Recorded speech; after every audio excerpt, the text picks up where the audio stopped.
Hi, I'm Nicole, and I'm here with Kennedy Jones today.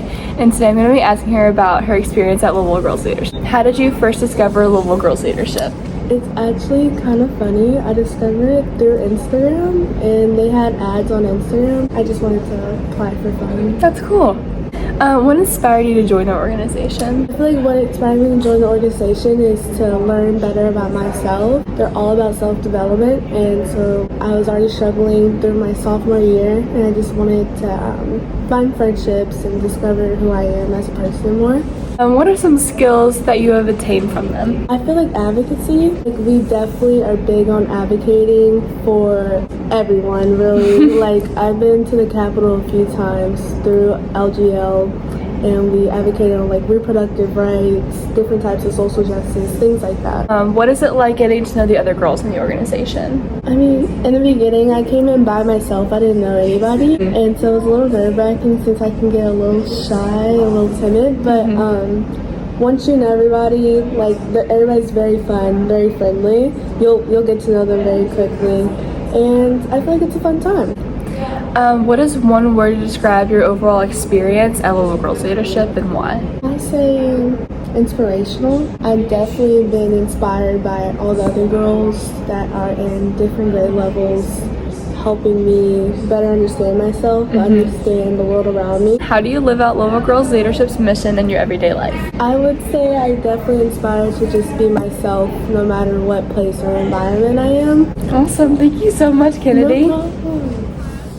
Today I'm here with Kennedy Richardson. So today I'm going to be asking her some questions about what it's like at Louisville Girls Leadership. What are some activities or fundraisers that you all do to help your mission get around? A really fun activity, the one that I first found out about Louisville Girls Leadership, they do a power mixer is what they call it. So you meet other women in the community that are in different jobs. So we have like a psychologist come, or a doctor, or a pilot, and a firefighter, and the girls get to kind of walk around and ask all those women different questions about how they got into their field, just give them more advice about if they wanted to follow their path, what that looked like. I'm Lucy Calderon, and I'm the program manager for Louisville Girls Leadership. And today I'm going to be interviewing her about her experience at Louisville Girls Leadership and what her job looks like in her everyday life. So Lucy, the first question I have for you today is what factors led to the start of this program? So there's a woman named Marsha Weinstein who is very philanthropic throughout Louisville, and she had a daughter named Laura and just noticed that there was a lack of leadership programs for girls in Louisville and that was a void that needed to be filled. So she decided to get her daughter Laura and all of her friends into her basement, and that's how the first Louisville Girls Leadership was born, in Marsha's basement in the 1990s. So it kind of shows that there was a need that needed to be filled. There weren't a lot of opportunities for girls to get together and talk about important topics and empower themselves. And she decided to fill that void, and that's how it was born, and it's just erupted into this nonprofit organization since. Next question, why do you think the Louisville Girls Leadership's mission is so important? Research shows that one of the keys to closing the gender equity gap is to start leadership opportunities for girls in their teens and adolescence. So everyone is a leader in their own way. It's all about empowering girls to figure out what being a leader means to them and to show them the confidence and tools to be able to hone into their own leadership skills. There's a reason why there are so many men in leadership roles and in predominant roles in society, and it's because we've been conditioned to think that girls and women aren't capable of those roles or as capable. Start girls young thinking it's normal for me to be whatever I want to be. It's normal.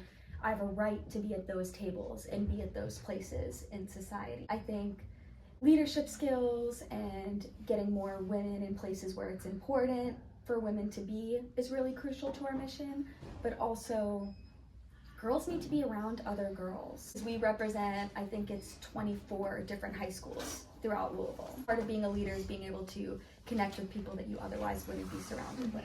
Okay, next question. What are the different types of topics that you normally talk about in your meetings? Well, we have different pillars for LGL, things like college and career readiness, self-confidence and mental health, social justice issues, basic safety and care, community service, and it's my job as program manager to create the entire curriculum every year and fill that role. So So far, we've done networking, how to properly go up to somebody and introduce yourself, how to have those conversations. We've done elevator pitches, being able to talk about yourself and why you're there. We've done college and career readiness, specifically setting boundaries and how to take care of yourself in the midst of college applications and when you go to college, different scholarship opportunities, how to write resumes, like how to change a tire. We're doing body positivity lessons. So basically it's my job to take all of those pillars and then put them into a program. Next question.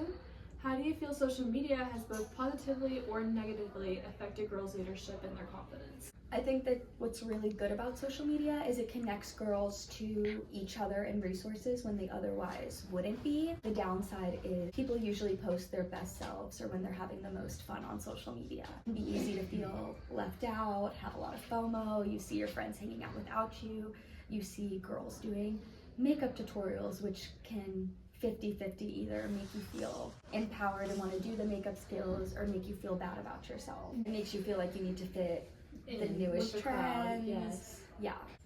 What are some activities or fundraisers that you all do to help your mission get around? One of the fundraisers that we do is called Onward, and it's an event where we bring in donors and people in the community who are interested in supporting LGL, and they get to hear from the girls. So it's a really emotional event because I can sit here and talk to you about LGL all day, but the way to feel really inspired and empowered is by listening to the girls. How do you think the movement towards body positivity is evolving, and where do you see it going in the future with your organization? I do love that we're moving away from the stereotypical model look and that women are embracing being more comfortable with their bodies and specifically not stick skinny. I think that conventional way of viewing beauty is on its way out, which I think is really good and also more reasonable and tangible for a lot of girls, and we're moving toward representing a more normal, common body type.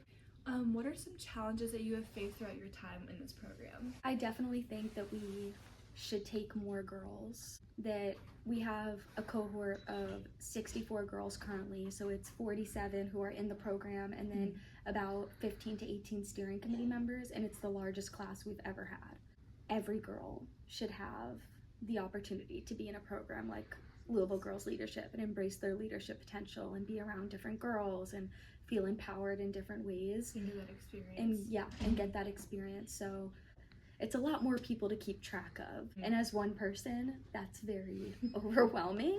But I'm very lucky that I have a very amazing board that is willing to support me in any way possible. So I would definitely say that it's a blessing. I'm very lucky. Yes, I'm really glad it's your comfort zone for you. That's awesome. Do you feel that learning more about body positivity can benefit girls' leadership skills? 1,000,000%. Because if you're confident in yourself, then you're confident in your abilities and how you present yourself, and you can really take on the world. So I think that the first step to being a leader is trusting yourself and your leadership skills, and that comes with being comfortable in your own skin. How can we help girls in their everyday life to feel more confident in themselves? I think we just need to compliment each other and build each other up, because I think too often girls see each other as competition, and that's how society has made us feel, that there's not a lot of spots for women, so we need to constantly compete with each other, that, you know, we can't work together. And I try to instill in my girls that when one of us succeeds, we all do. Thank you so much, Lucy, for today. I really appreciate it. Thank you so much for having me. I really appreciate the work that you all are doing. I think it's very important. Thank you so much. Hi, I'm Nicole Houston. I'm a senior at Mercy. Hi, I'm Christy Cates. I'm on the board for Louisville Girls Leadership. The first question is, why do you think that Louisville Girls Leadership's mission is so important? I think having women in leadership is very important to all of us. I think the more diverse our leadership is, the better leadership is. You know, the more people we have at the table with different experiences and different visions, it's better. And so I think giving women a path to leadership is important. What are the different types of topics that you all normally bring up or kind of focus on in your meetings? So we do a lot of civic engagement, and we do a lot of social justice type of topics, but what is unique about our program is once the girls go through the program, they have the opportunity to be part of our steering committee. And so when they're part of our steering committee, they get to choose the topics for the previous program. How long does it normally take them to go into the steering committee? So the original program is from October to May, and then I think from that point forward, they can apply to the steering committees. So That's nice. That's really yeah. cool. It's like a new development for them too. Yeah, and then part of the application process is we ask the girls what interests them. Mm-hmm. What do they want to learn about? And we try to really hit on all of those topics.